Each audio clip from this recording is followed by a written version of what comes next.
Это, опять-таки, про многослойность доли нашего народа. Картина, которая несет такую смысловую нагрузку, она должна быть у лидера нашей страны. Ты пересекаешь твой родной Крым, а он почему-то вот какой-то такой грязный, знаете. Хочется его как можно скорее очистить и вернуть домой. Крым просто фантастические пейзажи, горы, море, там есть все. Просто фантастическое место для вдохновения. В нашей древней традиции он брал початок кукурузы и ставил в башмак папе своему. Под оккупацией уничтожаются не только люди. Период, когда крымские татары ассоциируют с чебуреками, это было еще до 2014 года и ранее. Крымские татары — это не только об этом. И говорила: видишь, какие там тюли висят? Это я их еще повесила, когда нас отсюда депортировали. Это будет новая история. И мы другие, и поколения другие, и Крым другой. История крымско-татарского народа в картине. В конце февраля, ко дню сопротивления оккупации Автономной Республики Крым и города Севастополя, вышла крымско-татарская сюита, которую исполнили военные коллективы ВСУ. Автором проекта, в котором при помощи народных песен охватили разные периоды истории крымско-татарского народа, выступил Исмаил Куртумер, солист ансамбля ВСУ. Яша менің азат миллетім, көклерде тыпрасын байрағым. В конце клипа появляется картина с пейзажем Крыма. Ее автор Фариде Куртмамедова рассказала, что передала свое произведение представительству президента Украины в Крыму для подарка Владимиру Зеленскому. Этой картиной мы хотели показать историю нашего народа. Начинается она с исполнения композиции «Йосман». Как раз это период зарождения нашего народа. Я беру чистый холст, размешиваю краски, делаю такой коричнево-терракотовый цвет, и начинаю писать картину именно с крыш домов. Это как раз символизирует тот факт, что это период, когда у нас был дом, когда мы жили в родном Крыму.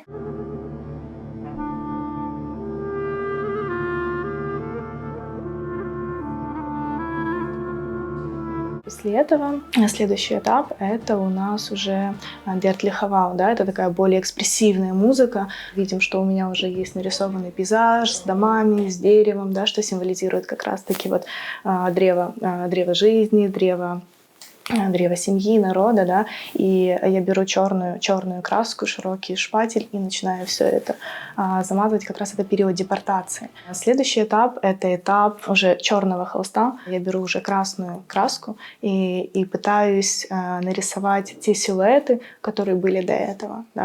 То есть мы видим картину в таком, как в негативе, мы видим переживания, мы видим, наверное, принятие того, что мы сейчас на чужбине, мы не можем писать картину на белом холсте, потому что он черный, и мы пишем красной краской, потому что это как раз тот кровавый период нашего народа. У нас идет следующая композиция, это гимн крымско-татарский, и я беру голубую краску, разливаю ее по холсту. Это как раз ассоциирует надежду того, что вот мы можем вернуться. И много семей оставляли все то нажитое в Средней Азии, в местах депортации, и возвращались домой. Вы можете видеть в кадре, как эта синяя краска, она не полностью покрывает холст, она растекается, где-то остаются какие-то части вот этого черного с красным, потому что и возвращение, оно не было простым. Мы были порознь, но у нас была надежда, потому что мы возвращаемся в Крым. Крым — это ж наша единственная родина, нас и называют Храмы. Совпало, что следующий как раз эпизод — это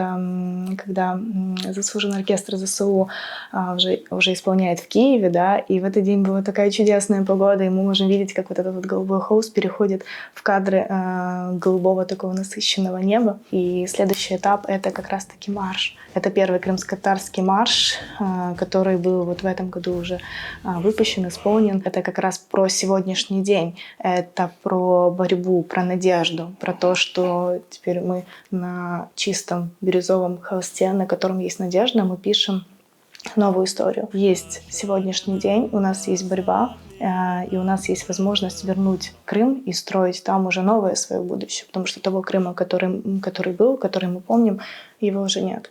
Но есть там наш привычный Аюдах, есть крымская природа и солнце.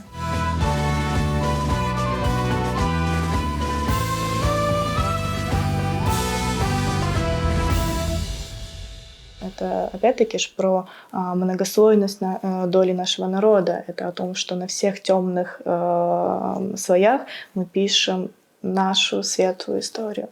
И то, что она там заливалась много раз, это ж, наоборот, добавляет ей ценности. Мы можем этого не видеть, но мы это знаем, и это туда заложено. Для меня картина — это ж не только написать какой-то красивый пейзаж. Это про эмоции, это про те чувства и те переживания, которые я хотела донести. Это вот все куча эмоций. Ну, потому что это вся история, которая, она же обо мне.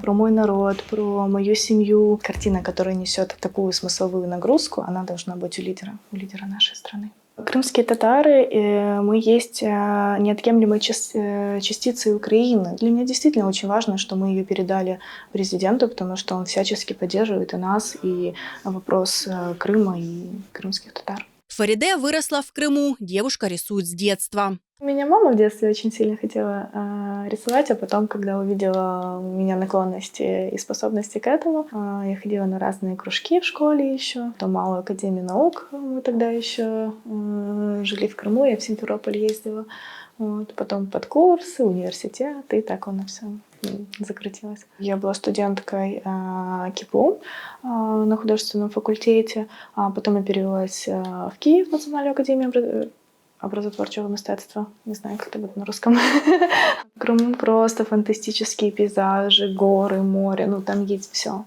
Там действительно есть все. И если ты там художник, который пишет море, да, или пейзажи, это просто фантастическое место для вдохновения. Ну, наверное, я вспоминаю сейчас Балаклаву, потому что когда я еще была студенткой, мы с друзьями часто ездили туда на пленэры. Когда приезжаешь с этюдником, разворачиваешь его, ставишь холст и пишешь с натуры. Но после оккупации и аннексии полуострова Россией Фариде не смогла вернуться в Крым. Это эмоционально очень тяжело. Я первые 2 года вообще не заезжала. В году 16-м я впервые заехала после аннексии, и это было эмоционально очень тяжело. Потому что везде была советская символика, и это было как-то очень дико. На уровне ощущений, когда ты пересекаешь твой родной Крым, а он почему-то вот какой-то такой грязный, знаете. Вот. Поэтому хочется его как можно скорее очистить и вернуть домой. Сталкивалась с тем, что мне звонят друзья, адекватные друзья, те, с которыми мы общаемся, и говорят: а правда, что у вас вот так вот? Я говорю: нет. А ты можешь мне видео прислать? Я говорю: ну ты серьезно? В начале полномасштабного вторжения, вот, когда мне вот подруга пишет и говорит: а правда, что у вас там стреляют? А действительно ли там у вас взрывы? Говорит: а ты можешь мне прислать видео, что там действительно что-то взрывается? Вот. Просто я не знаю, что именно там у них было в новостях, но если люди сомневаются вот в этом, информационная война идет настолько на таких тонких уровнях, что люди начинают сомневаться. И когда это год, когда это 2, окей, когда это уже больше 10 лет, люди меняются. Но есть надежда, я верю. Сейчас Фариде живет в Киеве и занимается культурными проектами по сохранению крымско-татарской культуры. Под оккупацией уничтожаются не только люди, но и культура, и наследие, и очень много историй. Если мы возьмем там, условно, там, музеи, те, которые крымские, оттуда же вывозятся очень много экспонатов. Вот, поэтому я не уверена, что сохранены те экспонаты, которые там до оккупации хранились в музеях. Поэтому какая-то часть нашего наследия, она уже потеряна. Поэтому наша задача как деятелей культуры как раз-таки сохранить и показать, потому что наша крымско-татарская культура, она прекрасна. После 2014 года, скажем так, был подогрет интерес к крымско-татарской культуре, потому что аннексия Крыма, Крым — это крымские татары, и поэтому очень много деятелей культуры, да, там, как Рустем Скибин и многие другие, переехали в Киев и уже здесь показывали, демонстрировали.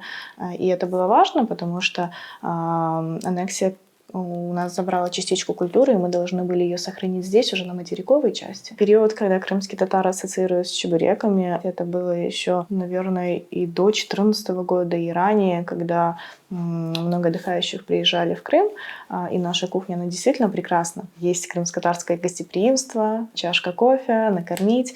И да, действительно, это есть. Ну, крымские татары — это не только об этом.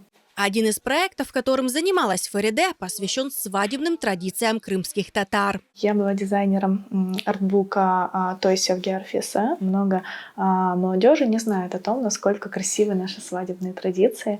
Вот. И как раз события аннексии, они смотивировали нас сделать это намного раньше, чем этот проект мог бы быть. Наша культура, она очень насыщена такими, знаете, как символьностью, наверное, так будет правильно сказать. У нас есть предсвадебный период, есть непосредственно свадьба и есть послесвадебный период. Все у нас начинается с выбора невесты и знакомства, потом сватание идет, потом идет обряд заручин, потом никях, девишник, мальчишник. Это все у нас есть. Мы реконструировали эти традиции, подобрали актеров и ездили по разным кусочкам Крыма, где как раз-таки вот мы восстанавливали, да, традиции, и это все отыгрывалось, как бы это было на самом деле. И изначально мы думали, что это у нас будет где-то 50 страниц. Вот. В итоге у нас более 400. Например, если мы возьмем вот эту вот фотографию, когда уже парень был готов к тому, чтобы создать семью, по нашей древней традиции, он брал початок кукурузы и ставил в башмак папе своему, и таким образом он давал понять, что папа, я уже готов создать семью, потому что у нас не принято было говорить прямо, у нас все через какие-то символы, полунамеки, и я думаю, в этом тоже есть какая-то своя красота.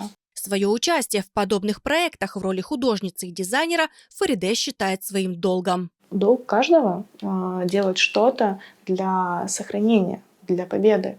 Вот. И я делаю то, что я люблю, то, что я умею. Я родилась в депортации, и когда мы вернулись, мне было что-то в районе 6-8 месяцев. Когда появилась возможность возвращаться, у крымских татар, мне кажется, не стоял вопрос, возвращаться или нет. Ну, все, зеленый свет, ура, можно домой. Но Крым — это наш дом. И поэтому нигде, как бы вас там хорошо не принимали, есть ощущение своей родины, там, где жили твои предки. И поэтому все возвращались. Ну, ждать, пока мне станет больше лет. Нас же когда депортировали, мы оставили все, наши дома, все, что мы могли, все, что мы нажили за все это время, мы брали с собой только документы, немного еды и все. И поэтому, когда мы уже начали возвращаться, те люди, которых позавозили в наши дома, они начали бояться, что у них это отберут.